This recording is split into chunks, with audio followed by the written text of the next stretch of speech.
வரலாறு என்பது இன்று இருப்பவர், நேற்று பிறந்தவர், நாளை பிறக்கப் போகிறவர்கள் மூவரும் போட்டுக்கொள்ளுகிற ஒப்பந்தம் தான் வரலாறு. அந்த வரலாற்றில் எங்கள் செஞ்சியின் பெருமையை பற்றி அறிந்து கொள்வதற்காக நீங்கள் வினா தொடுத்திருக்கிறீர்கள். ஒரு காலத்தில் பல்லவனும் சோழனும் இந்த மண்ணை ஆண்டபோது இது சிங்கப்புர நாடு.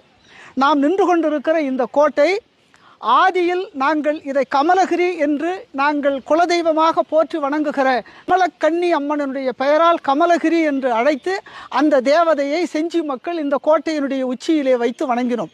அதற்கு பிறகு இந்த கோட்டை ஆண்ட முதல் மன்னன் ஆனந்தகோன்.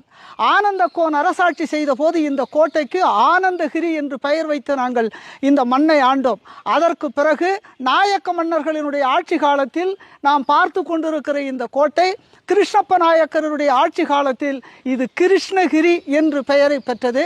அதற்கு பிறகு பல மன்னர்களினுடைய ஆட்சி இந்த மண்ணை ஆண்டு செஞ்சியினுடைய பெருமைக்கு உரிய வரலாற்று பூமியாக மாற்றிய சுவடுகளைத்தான் நாம் இந்த கோட்டையிலே பார்த்து கொண்டிருக்கிறோம்.